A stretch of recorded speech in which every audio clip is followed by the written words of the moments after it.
Hi, Adam. Hi. How have you been? Your favorite question. I know. I've been okay. Before I came over here, I was thinking about how last time I was like, I'm fine. There's really nothing going on right now.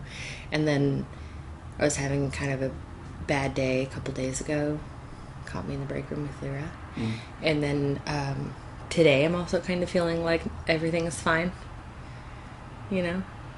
So I don't know if it's worth going back into how I was feeling a couple of days ago, but I know that those same feelings will come up again, like, because they do all the time. So I don't know if it's healthy to, like, rehash how I was feeling those few days ago. Because I wanted to talk to you about it, but I was at work, and it's kind of grumpy, and it was rough. And I kind of processed a lot of it with Lyra. But... Okay. Well, do you think the answers that you came to were... Yeah, resolving the conflict in any way? Or? Kind of. Like, so the root of it was, like, another dad thing, right? Like, another... something that, like... So I just came to... So I was triggered. So here... All right, let's just go into it. So, I was talking to Kat and Produce, right? We're buddies. And, I'm going to this show in Portland to see one of my, like, favorite all-time artists ever. And I sent a message to Stu. Why are you laughing? Where? You're smiling. Huh? Because you know where this is going? I'm guessing. Yeah. Well, why are you laughing? Tell me why you're laughing. See? Do you see how much of a small... that even that in itself is a trigger? Yeah. I know. Well, anyway... I sent a message to Stu. Was like, I'm going to be in town for this show. I suggest the show. It was definitely a masochistic move on my part, for sure. Because I'm upset that I'm still upset. And I'm not over the fact that I'm not over it. It really bothers me that this hasn't, like, made its way through me yet. Like, it's been a long... It's just... I think it's really unhealthy how I hold on to it. Hold on to? This whole thing with Stu. Well, you like them. I think it's natural to want to be friends with. I think so. Oh, I think so too. And that's really what I'm going for. So I sent him this message and was like, I'll be at this show. I highly suggest the show. He's a musician. This musician, Jose Gonzalez, is like a fantastic classical guitar player. I think it's something that Stu would like. Yeah. And I also sent it because I was trying to cover my bases. Like, I was imagining that I would be at this show, and I was actually scared that he would be there without me being emotionally prepared for it. And so I kind of was trying to cover my bases in this roundabout, sneaky way where I was like, hey, I'll be in town, you should come to this show. So that if he was planning on also going to the same show, which is delusional, it's Portland. Portland's huge. You know, what are the chances that he would be at the same show at the same... I don't know.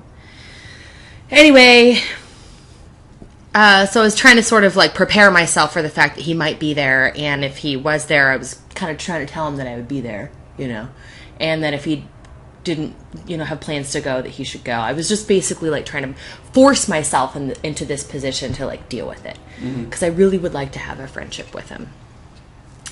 And plus it's like an event where it's not this like sit down coffee talk, how are you, you know, it's like this nice like social event where it doesn't have to be, it's a shared experience, but it doesn't have to be too emotional, you know. So then I told Kat about this. Kat's been sort of my buddy about it, and she was like, oh, like, that's your, like, she's coming from this, like, protective kind of place. Like, I can't believe you did that. Why would you do that? So I had to, like, justify my motive, and I was, like, really upset about it. And then he texted me, like, 2 weeks later, like, in the middle of the morning, and was like, oh, yeah, Jose Gonzalez is awesome. The show's sold out. My friend's going to go to that show. Like, yeah, get a hold of me when you are in town. And I didn't even write him back. I was like, I felt like When's the show? Like in 2 weeks, a week. It's on the 24th. Today's the 15th. Oh, 2 weeks. I didn't write him back. Because I was like, okay, that's fine, you know, whatever. I also sent him that message because I was, like, still clinging on to all of these ideas of, like, relationship and like, these ideas that were just, like, total delusions. Like, straight fantasy of like getting back together and like, oh, he'll miss me and I'm so great and he'll realize this and he'll realize that and he'll come back for me. And I really wanted to stop thinking like that because it's just not real. Like it was just phantasmagorical stuff, ego type of fantasy stuff. So I also reached out in this way because I really was kind of wanting him to actually not respond, because then there would just be this like clear boundary established, right? This definitive, and then I could move on from that point. But now there's this exchange happening that I wasn't necessarily emotionally prepared for, even though I want it to be. So masochistic move, right? So then I come back and I tell Kat, he responded, what do I do? And she was like, I don't know, what do you think you should do? And we talked about it, and I was like, I want to make him a mixtape. I was like, not love songs, of course not, just music that I like, and some of this Jose Gonzalez stuff, and like. How did you get from these tentative steps towards a friendship to making a mixtape, which is a pretty intimate gesture? Well, why is that an intimate gesture? Why is that an intimate gesture? Just culturally, it's acquired that association, I think. I mean, you just take the time to like pick out all these songs, and it's not just like, oh, check out this guy. It's like, oh, I picked out all these songs for you. It's a lot of you're thinking about each song, and like, well, so even here's if it isn't romantic. It's still exactly. So here's the trigger. So you're exactly right. Part of it is because I don't know how to like rebuild a friendship with him without making some kind of gesture. You know, it's this borderline between like, I don't know the proper olive branch to offer. You know what I mean? I'm not sure. I don't know how to like move from. Why did that necessitate any other further move besides doing exactly what he said, which was if you. Get a hold of me when you're in town, because I don't know if I'm like I'm not emotionally. No. Do you see what I'm saying? Yeah, so I'm not going to. Yeah, maybe he'll make it to the show and you'll see him there, but maybe not. And you could just be like, oh yeah, I got busy. You know, the show was great. Right. Wish you could have been there. I know. I mean, what are you gonna do anyway? Like meet up afterwards for a drink? So. Which I don't really want to do. Which you don't want to do. So. Right. So here's the crux of the whole thing. Like, I don't know how to navigate this space, basically. Because it's another issue of, like, not being able to let go, right? Not being able to just accept the way that things go. Accept the way that things move sometimes. It's what, any person that's confident in a situation just will or won't contact them and will or won't hang out, and it's not a big deal either way. Just this is how it is. But I, of course, have all this emotional push and pull with it, right? Mm-hmm. So Kat was like, oh my God, I can't believe you're going to make him this mixtape. She's just like, that's a bad idea. I can't believe she just is going into it. And then I like had to clock out for a minute and like take my break. I didn't tell Kat what was wrong, but I really had to process this. And then right at that time was when you caught me and Lyra in the break room and we were talking about it. And so after sitting there for quite some time with it before Lyra came in, I had some time to myself to think about like, why did this bother me so much? And it goes all the way back to dad stuff, and it makes me feel like a crazy person that like is really sick and like kind of ill, and like I'm 31 years old. Am I going to be dealing with this for the rest of my life? Is this going to be this like wound that I'm constantly going to have to deal with and reconfront and like look at all of the time? And so the trigger was my father wasn't really around a whole lot, and then he died, right? And he was, he would call, like, it was like, I'm gonna call you every weekend, and then it was like every other weekend, and then it was like every once a month, and then it was like I wouldn't hear from him for 3 months, and then he would show up out of the middle of nowhere, and I remember those times when he showed up out of the middle of nowhere. Him and my stepdad would get in these sort of like alpha dog arguments at the door, and there I was like excited to see my dad. But there was lots of adult stuff going on in the background that I didn't realize until I was an adult, like child support and visitation rights and like be there for your kid and be consistent and like you're either going to be here or you're not going to be here. And there was all of this stuff happening behind the scenes that I never knew about for years and years and years. So as a kid, I would like, my mom kind of felt for me a lot, and I would get him presents even if it like wasn't his birthday. And I got this bottle of cologne that like sat in my closet for like years. And it was Aspen cologne because some of his family was from Colorado. And I'm like 8 years old, you know. So I saw Aspen cologne and was like, "Oh, Colorado, Aspen, Dad, cologne, man." You know, so of course I like get this cologne for him. Make my mom buy it, right? My mom is like really hesitant, but like she sees this kid that desperately wants a relationship with her father and doesn't have it, and like there's just you know.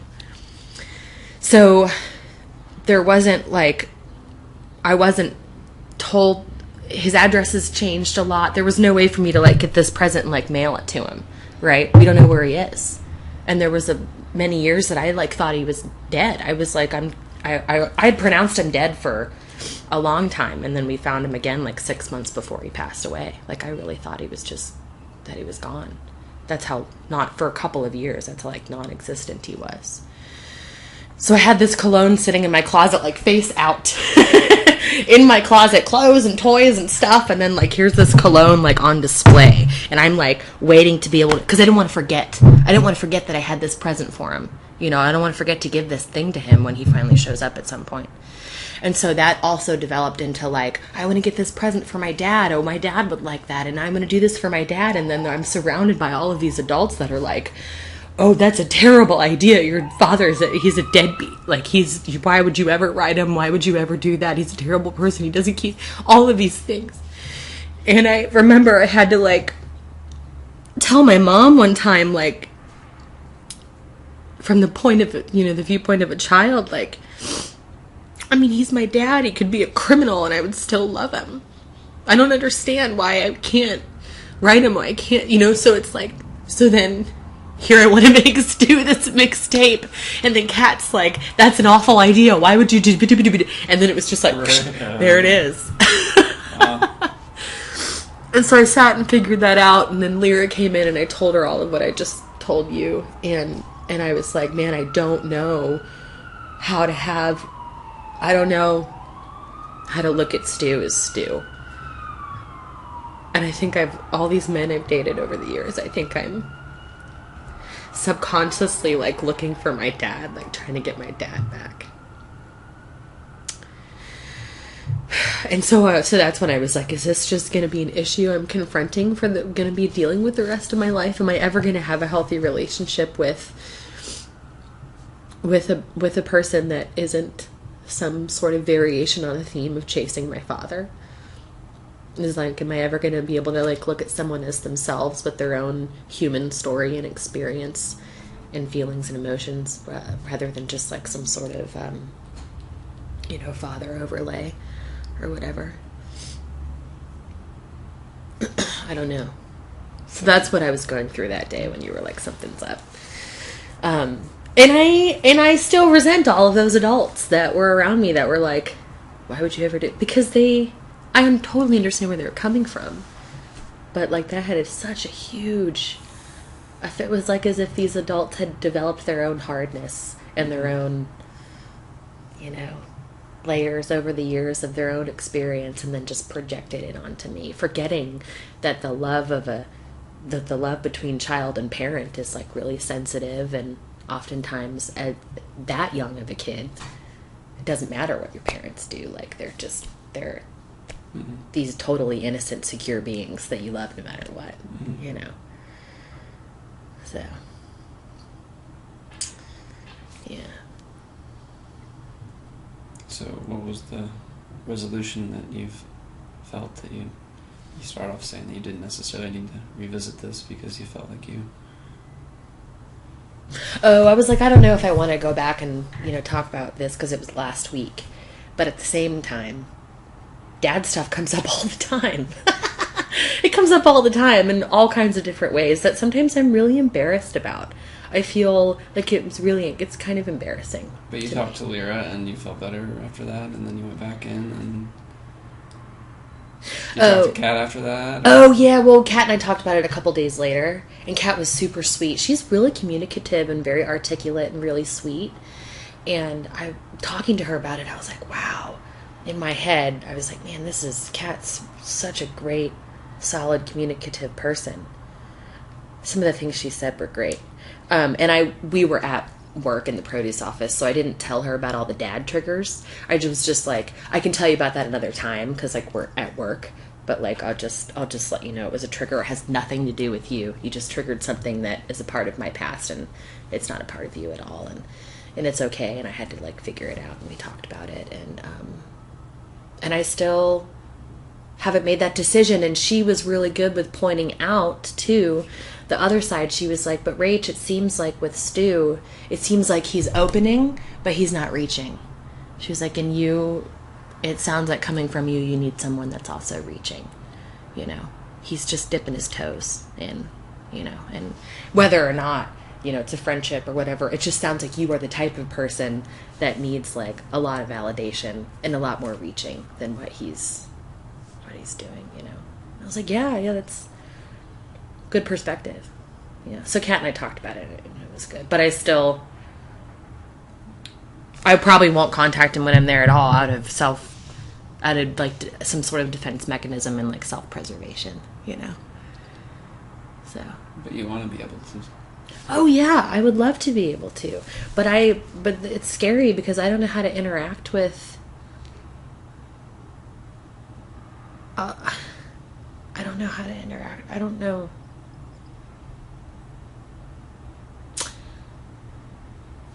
I don't trust myself because I feel like I have ulterior motives all the time without even realizing it. Like, what's my real motive here? Getting dad back without realizing it, or like, you know, having like a real solid friendship. And a real solid friendship doesn't mean that I have to hang out with him every time I'm in Portland. You know, we don't have to keep in touch on a regular basis. You know, which is what you're learning on the other side of things with friends. This is what we were talking about last time.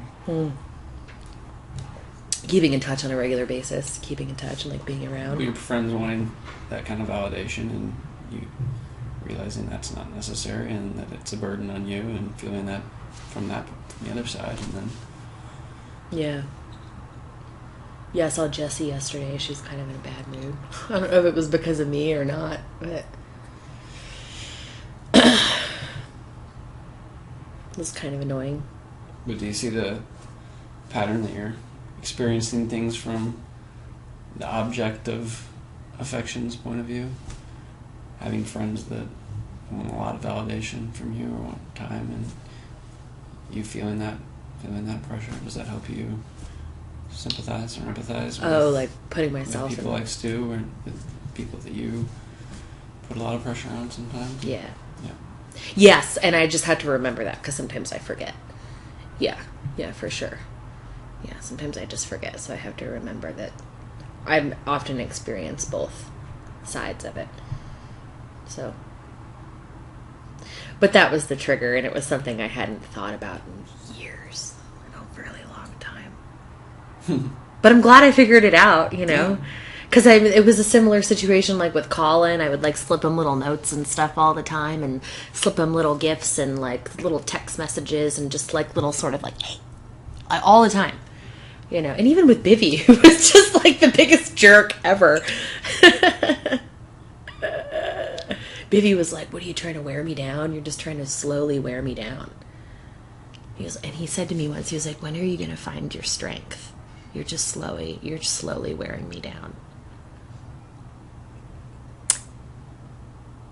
And I'll never forget that, because he could see something there that I couldn't see quite yet. Which is what? Which was like,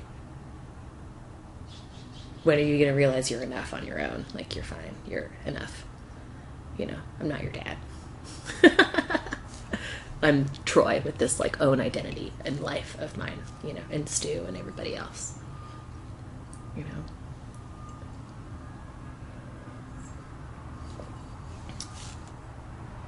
What do you mean by wearing him down, though? Just wearing him out? Or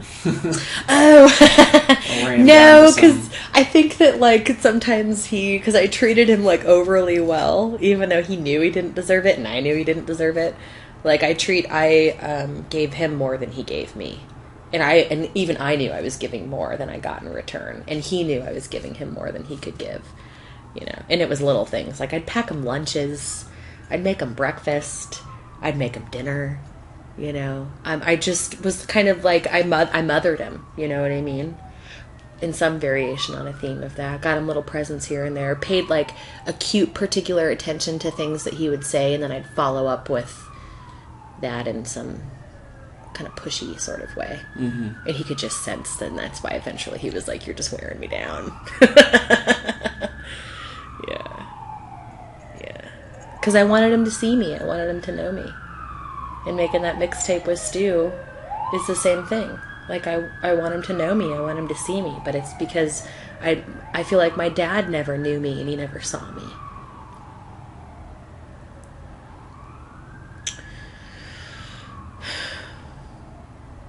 And I forgive him as a person, you know, for not calling or not visiting or whatever.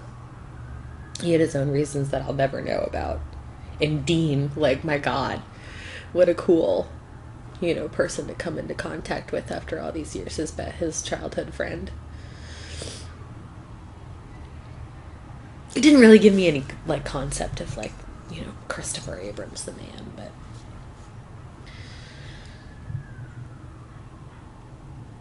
Has he still been telling you stories about his dad? Not a whole lot. No, I just talk to Dean mostly as of himself. But I have to be careful when I talk to Dean. Really careful. Sometimes we chat on Facebook. Because I can feel it. There's this like psychological transference where I want to be talking to my dad, and it's not. It's Dean. He's not my dad. You know, so I have to be really careful when talking to Dean. Because sometimes I want to open up to Dean more than I should.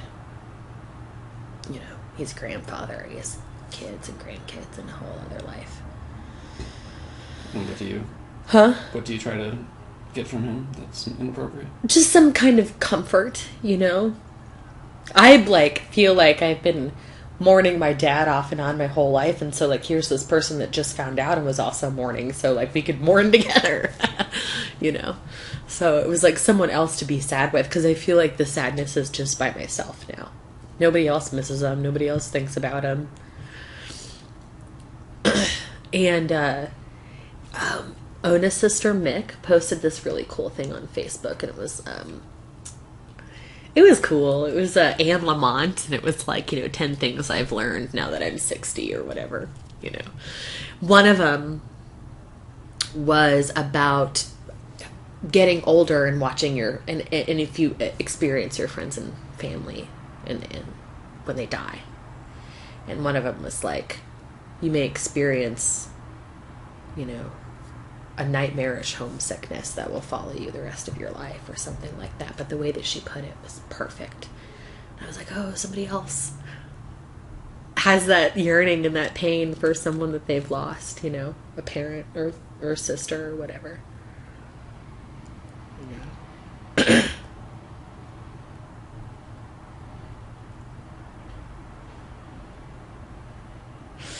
Dory does it.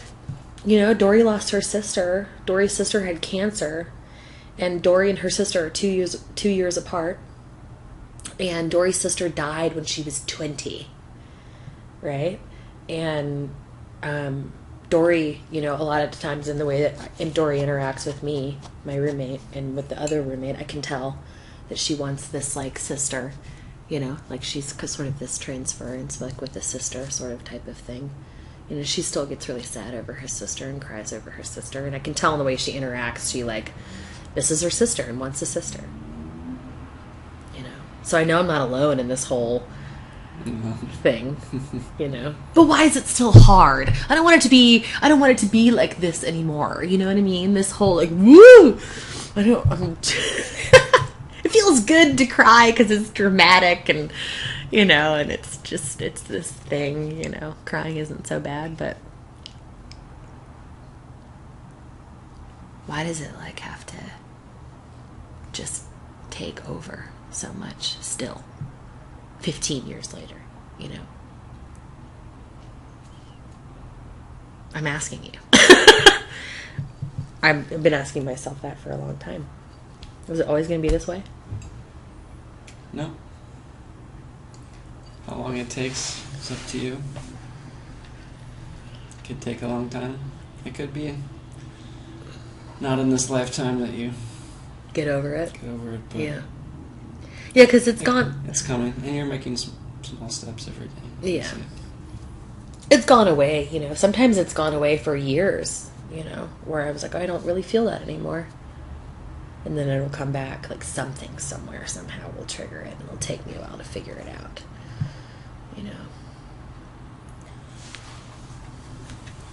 Some people might say we never get over these kinds of things, but I think what matters is the underlying beliefs that we have about death and relationships, and what their ultimate meaning is, and what their life is beyond the necessarily temporary Like forms. the person that died? Well, we all die. Oh, yeah. Yeah. Yeah. Relationships all change. Oh, yeah. And so we can focus on, the more traumatic separations that trigger these issues and feelings, but really they're just examples of the ideas and beliefs that we have about relationships, and who we are, and who people are, and what happens after death, and what the meaning of all this is. Maybe sometimes I'm afraid that because I haven't let it go, that it won't come to me in my death, and my death will be like really traumatic because of this. There's a part of it won't come to you, like this dad situation. Like there's a part of me that like wants to, like this child in me that sort of wants to have that experience that when you die, you see your dad, like prancing in a field or whatever. You know what I mean? Like, oh, there he is, and like that, like. But there's another part of me that knows that that's just some cartoon. That's not, necessary. Like I'm just afraid that this will build into this sort of demon character that I will have to like confront head on in my death and in my old age or whatever, whenever I go, that will consume me in a way that's going to be like pretty awful if I don't get over it. I feel this innate desire and need to conquer this, to overcome this attachment to my father, this like sadness over the loss, to let him go, Yeah. Let's do it now. You don't want to wait when you can.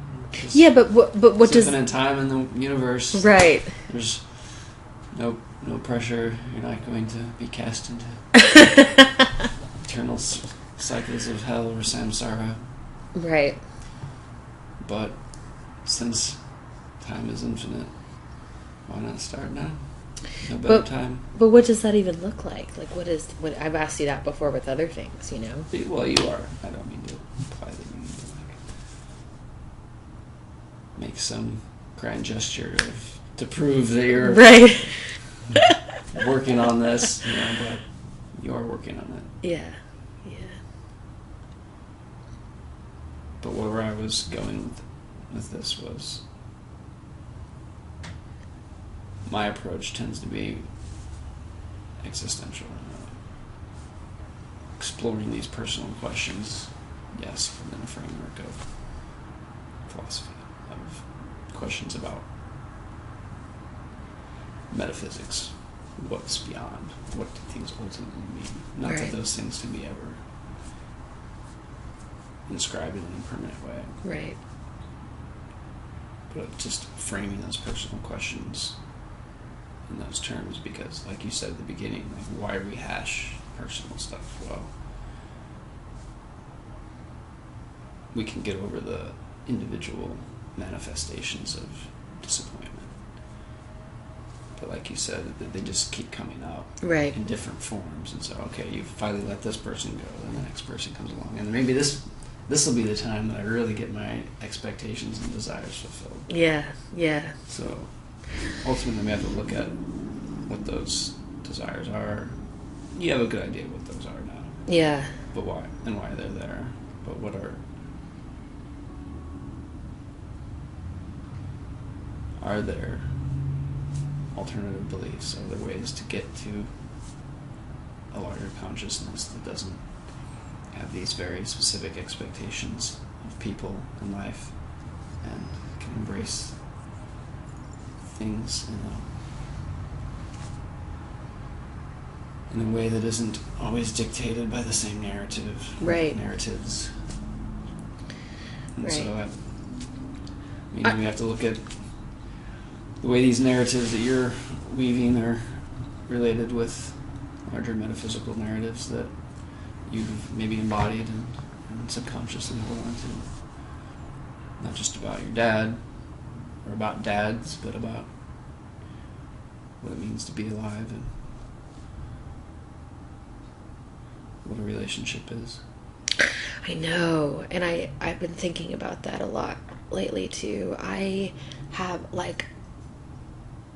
since this has happened, this situation with Stu, I can't tell if some of the ways I feel about relationships have changed because it's some sort of trauma, or because I've grown. I have hardly no sex drive anymore. I kind of think right now, I think that sex is kind of gross. It's just kind of weird. It's totally weird.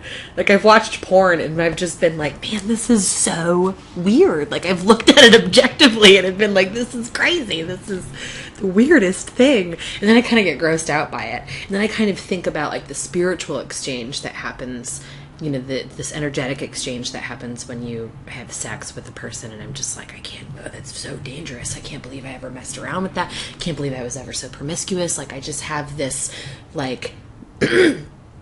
much more of a boundary sort of, kind of, leery attitude towards sex now. And I can't tell if that's just me having grown out of promiscuity and out of this visceral sort of way of making decisions, if I've grown out of that, or if it's this defense mechanism from trauma. I can't tell. But it's definitely, I'm in that space, whether or not what the reason is, that's where I am. I kind of have this detachment and non-desire for it. But at the same time, it feels really nice, because I'm starting to look at my interactions with men, and I can interact with them in a way that's so much more comfortable, because there's no longer this undercurrent of would I fuck that guy? Would that guy fuck me?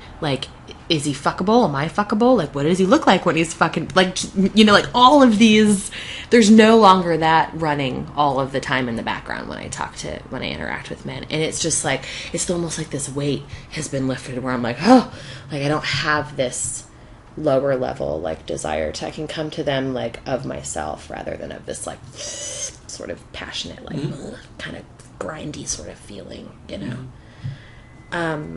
and so I was okay, let's just go full on into it. As long as we've known each other, I've been this boy crazy sort of relationship-y type person. So finally I was all right, let's just picture. I was I'm going to picture my life without a partner, and what does it look like? And it's fine. I have this passion for historic preservation, which I can just really feel that if I dove into it, I would just be the master of my craft. And that's something that I really, really want and really look forward to and believe in. And I'm so passionate about it. And once I start, it's hard to stop. I spent hours on the computer yesterday just networking between different preservation groups and reading articles and looking at, and all this stuff. I have this vision of me working on an old house, and in that vision, and that it gives me this feeling of purpose and path and productivity and timelessness, because I'm preserving something that, it's just all of these, preserving something that is going to continue for the next few generations. I'm participating in a craft from someone in the past that now I'm touching this thing that they worked on that I'm helping to continue. It ties in with the sustainability movement at the same time in terms of real world stuff. The greenest building is the one already built. Just properly maintain it, things like that. So I'm good at it. Like, I understand these concepts, and I'm really good at it, and then I can talk about them, and I can be... So I'm looking at this and feeling really good about it, and I'm just like, I just have to... I can imagine myself just being with that for the rest of my life. So I can't tell if my desire for relationships has gone to the wayside because of trauma, or because I've just grown out of a sexual thing, or I don't know. There's also hormonal changes with aging too. Oh yeah. Yeah. It's natural when you're young to have those raging hormones. And I've gone through similar things. Like, oh yeah, I'm maturing, but it's like, yeah, that's 30 and yeah, don't have as much testosterone. It doesn't necessarily mean I've like through some kind of self-discipline have changed, but that's part of what aging is there for, is to give us an opportunity to focus on things of the mind without the fog of passion always interjecting. Yes, and distracting. I've noticed that is hard to find. I think that's sometimes where my sadness comes from, because I'm realizing now, I'm looking at my interactions with people, and I'm realizing that a lot of it is through the vein of passion instead of through the vein of like intellect and the mind and conversation, and sort of like, it's not from the head and the heart, it's from like the groin. And so I'm starting to see that, and I'm like, oh, there's really not that. There's like maybe 3 people that I can relate to from a level of intellect that is much more interesting and vast and deep and substantial, and it's kind of frustrating. It's kind of sad. Why? Why? Yeah. Well, I don't what know. About that was sad though. I was like, yeah, that's great, and then you said it's kind of frustrating. So that there's only 3 people. Was that the frustrating part? Yeah, but I guess that is kind of a juxtaposition, isn't it? Well, yeah, because there's few people that I can relate to on an intellectual, like, head heart level, versus the people that I can see that are coming from like a passionate, visceral sense. But I used to. That's all I used to relate to people from, was that place. I came from that place forever. Okay, yeah. So what's disappointing about? Or I think it's just because I can see myself moving away from people, growing away from people. But that's time, that's life, letting people go. But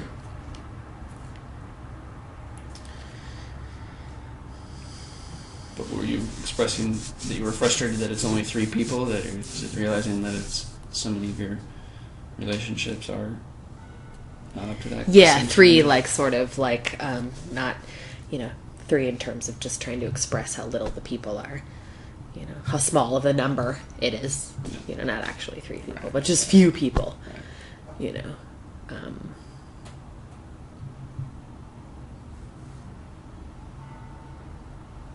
So getting back to whether or not it's real growth or whether it's just a different stage of your life, it's a general way of putting it, maybe. Yeah.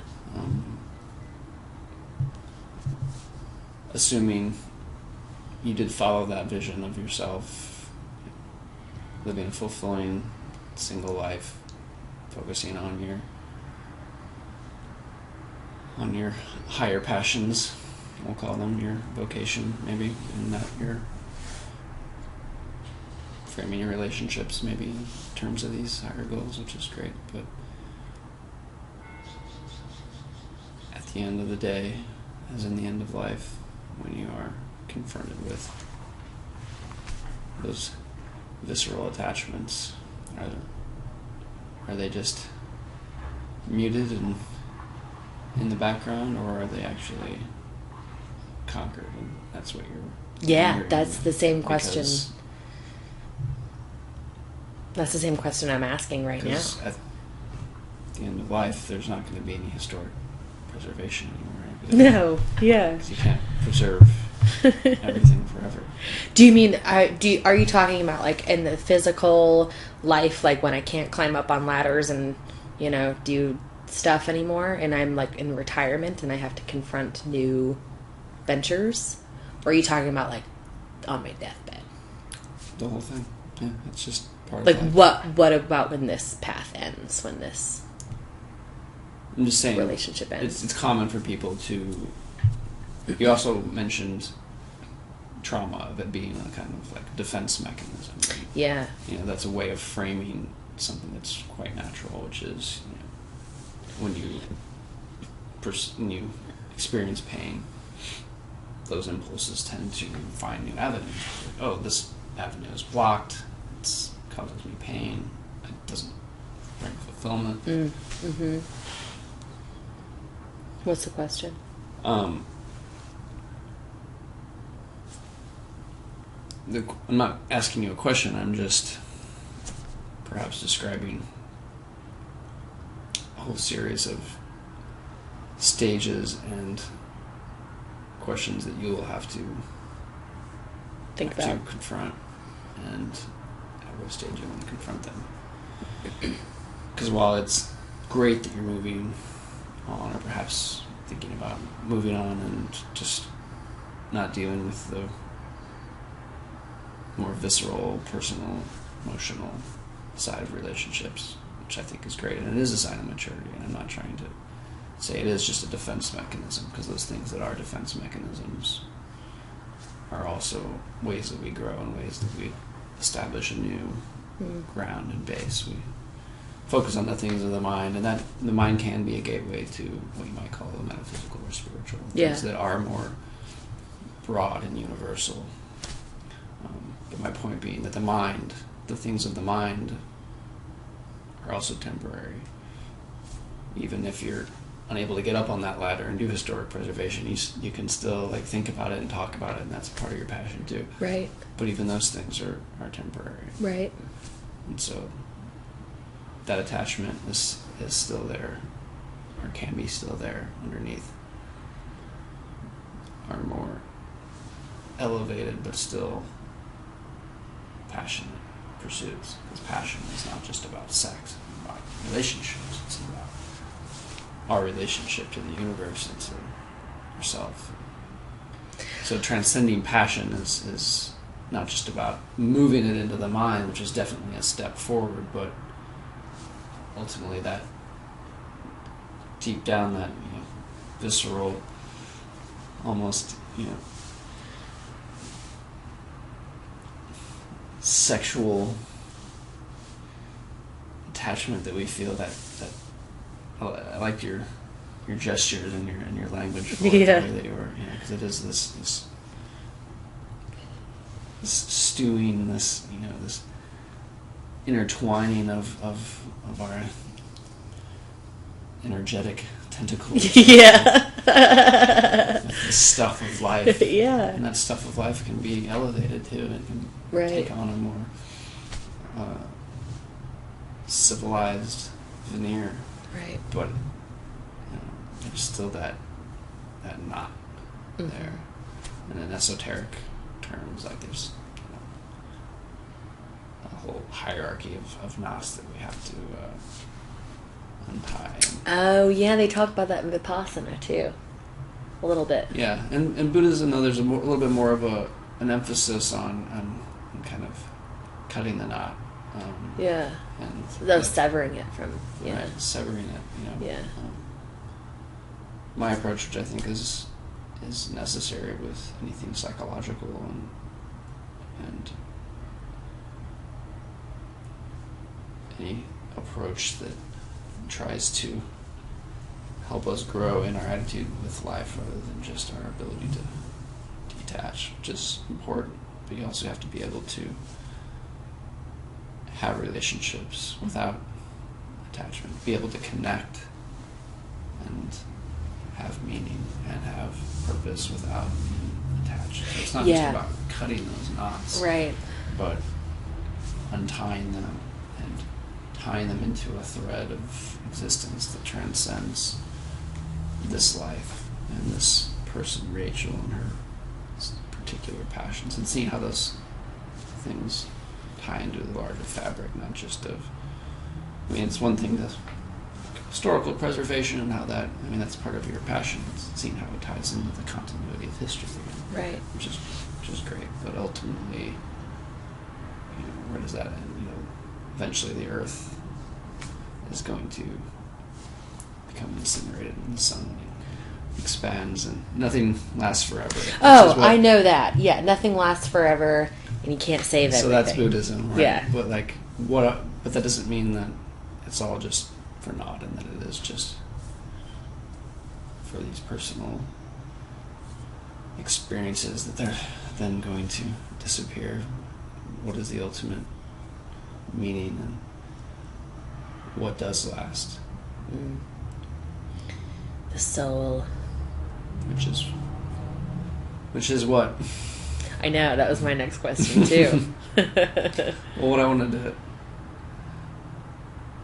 to open up or point you towards is that whether or not you are single or have a relationship, these deep energetic ties that you have, they can change form, but their true character, their quality, for that to change, which is what we all ultimately need to do to transform the way that we relate to everything, not just what we relate to. You can change what we relate to. You can stop having a attachment to pornography and sexuality, but you can stop thinking about your dad and move on to more, stop thinking about the past in general and start thinking about the future. But the future is still, if you're still approaching the future in terms of expectations and grand dreams that exalt your importance, and not that it's wrong to feel important or to have, feel a part of something important. Right. But there are these energetic ties that come along with that can come along with that if they're not dealt with. And so how to deal with those, we could move on to more exalted subjects and discuss metaphysics and all that, but it does take a visceral change, and that's not just achieved through the growth process where our hormone levels go down and we are able to ignore them, but to actually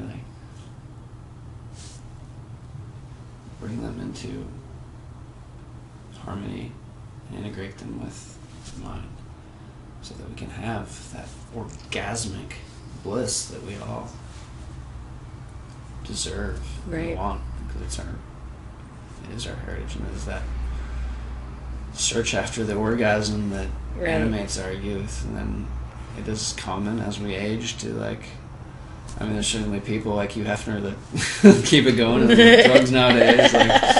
You can conceivably keep chasing the orgasm. Most of us, though, I think, get tired of that because we realize that there's some more satisfaction through higher emotional and intellectual pursuits. Right. Yeah, and I think that's where I'm starting to head into. I feel like physical orgasms are just cheap, and sex is just usury. At least that's how I feel about it right now. I know that'll change. But my point being that it's a good step. In a way, it is a defense mechanism, but that doesn't make it the wrong step. Right. It can be a step to the side or upward along the path of then coming down and forward again and reappropriating that vitality with the higher principle. What does that look like might be your next question. That's exactly what my next question was. You've known me for too long. I'm starting to get pretty abstract and vague. No. What does that mean exactly? Yeah, you were definitely getting abstract and vague, but that was my next question too. It's like, what does that even look like? I'm still in a body. You know what I mean? Well, that's part of the point, is that you are still in a body, that these things aren't, even though they might become muted and fade into the background. They're there, and they're still powerful, and they can be all the more powerful. What things are there? What's they? Your kundalini, your sexual appetite, your. And you're saying that this is something to be overcome. This is something to overcome. It's the higher path is to integrate it, but eventually that's what needs to happen, because we're talking about at the end of the day, at the end of your life, you might have a very worthwhile life, but you still have that relationship with your dad, and if you maybe come to an intellectual appreciation of what it means, that's a good step, and that allows you to kind of bracket it and move on. Right. But the metaphysical questions, not just intellectual questions, but the true existential questions of how you are in the world, what your being is in the world, and how you give your vitality. Right. That is going to be confronted at some point, either after you die or and in intuitive the next life. If you're not able to do it at the death, if your attachment becomes this demon that you're struggling with, and then then at some point your soul's going to keep confronting that need. You're going to get a new vital being and full of the same, I know, and intuitively I can, passion, right. Intuitively I can feel it. Confronting the same issue that you've been, yes, you overcome intellectually and bracketed, but then let fall away and the body fall away, but you'll get a new body and a new passion, right? Vital being, right? Yeah. No, I totally can. I know that, and I'm afraid that it's almost this. I can understand that intuitively for sure, but then that leads me to this sort of dogmatic way of thinking. Like, if I don't deal with it now, I'm going to have to deal with it in some manifested other form later, and it's going to be horrible. Almost, get as much of it done and taken care of as you can now, no matter how awful. But it's this sort of self-serving type of thinking where I think, if I clean it up now, I'll have, that much better of a life later, which isn't necessarily true, And I understand. Clean it up as just this messy sort of emotion and attachment and fear and all of those things. If I confront all of those things now, it's this dogmatic thing. If I do this, I'll get that. If I, don't do this, I won't get that, or whatever. And I don't like thinking that way, because I feel like it's kind of selfish, Like, if I'm a good person in this life, then I'll, be rich and famous in the next one, or whatever it is, you know what I mean?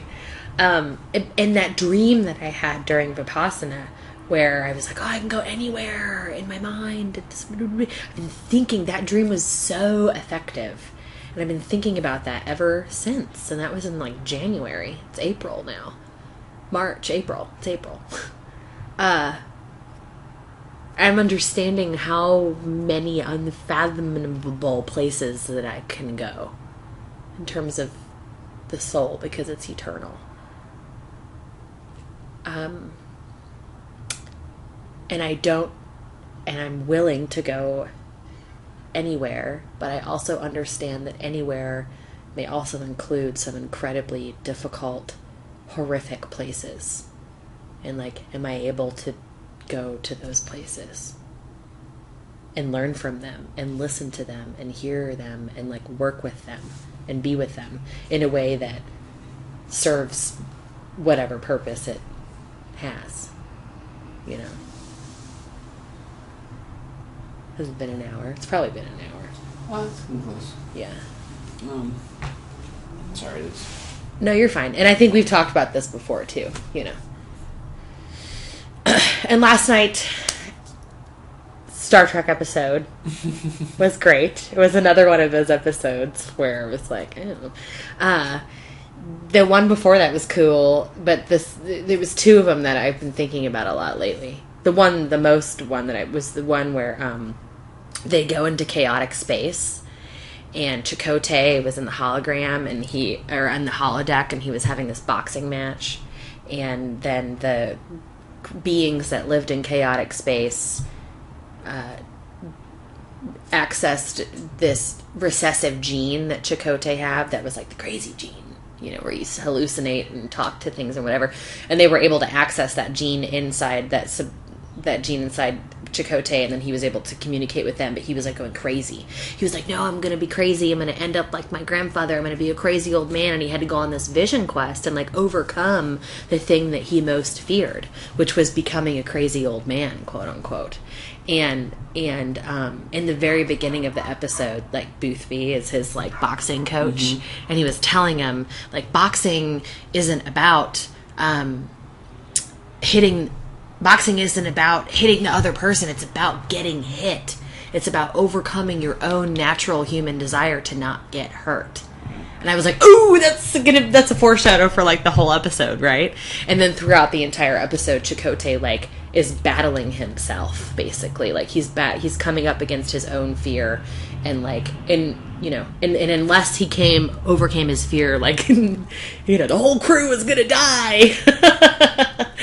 Which is just great, and of course it's the doctor, like, being like, you must overcome this or we're all gonna die. And I think that was the line. Like, you must overcome your fear or we're all going to die, And then, so I'm watching this episode and I'm thinking about it in spiritual terms, while I'm watching the episode. And I remembered that feeling as a human being that you have when you jump off a cliff into water, like at the falls in Cottage Grove, or when you are like in a situation where you're right up against this pressure and this fear.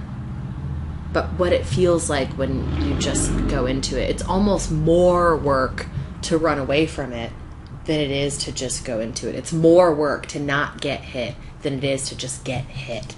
It's more work to run from not getting hurt than it is to just get hurt. Like, it's okay to just go ahead and get hurt. That's actually less painful in the long run, right?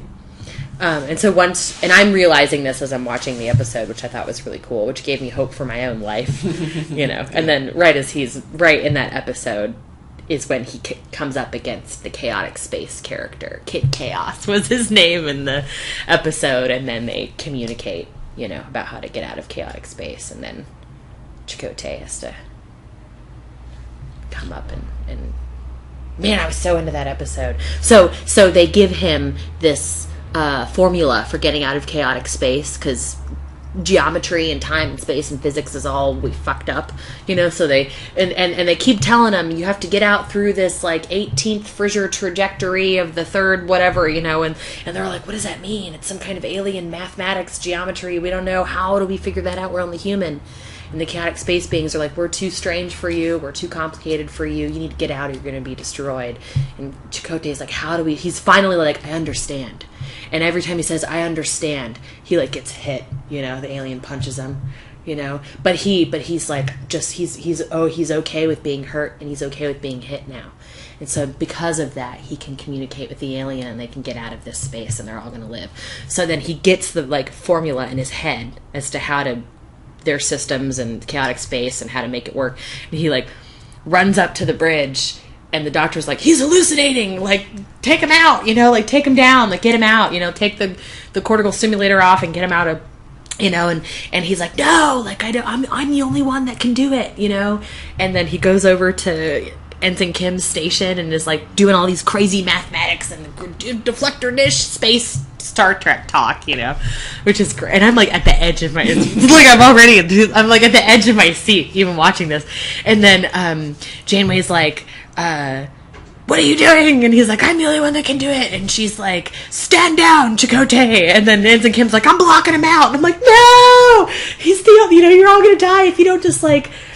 So it was this relation in that part of the episode, how even though you were acting totally different, kind of crazy, doesn't make sense to anybody else but you, other people also have to have some faith in you, in this change, in this difference, and you have to like not care, or you have to be like so adamant about it. Like Chakotay had to be like, no, like we're all gonna die unless you let me do this.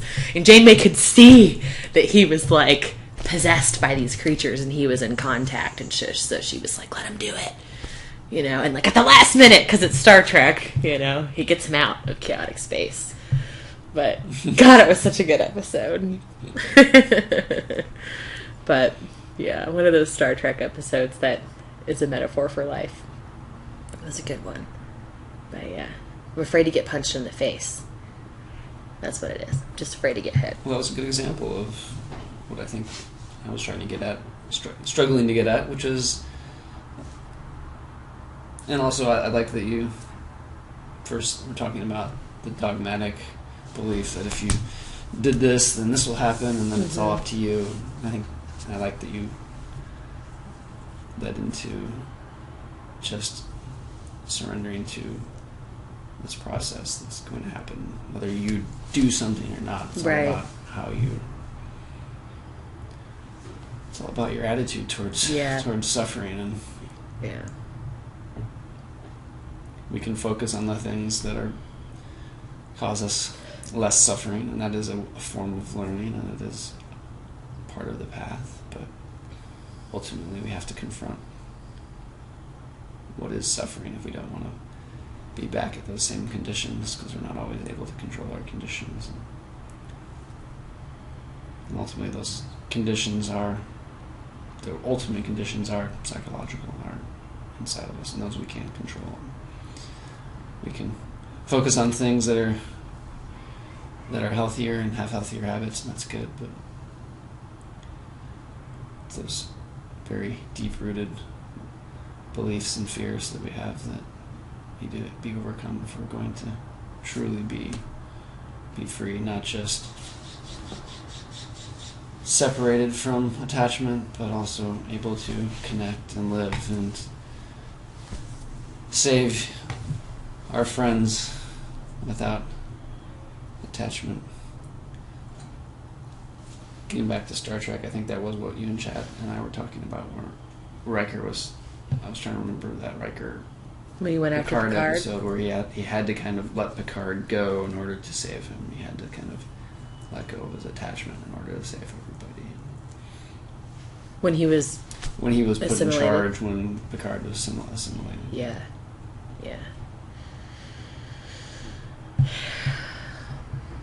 So it's not just letting everybody go because we're all gonna die, and you can take that to its extreme, and it can definitely give you freedom. But I think ultimately we want something more than just freedom. We do want love. We do want connection. We do want orgasm, but one has to overcome the more visceral form of that attachment and orgasm to get the really full-bodied bliss and connectivity that doesn't get all caught up in the physical forms and the particular forms of love and relationship. Because who we all are is something more than what we can see and hold on to. Mm-hmm.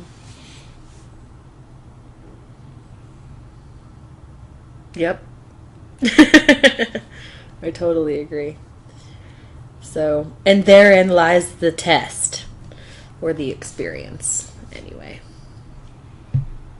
So I think it's good that you're adjusting to the idea of being single and being okay with it. But yeah, ultimately, I want you to be open to the life that's being made for you through, and having faith in that life, that it's more than just what you're deciding and what you can choose for yourself, but that ultimately how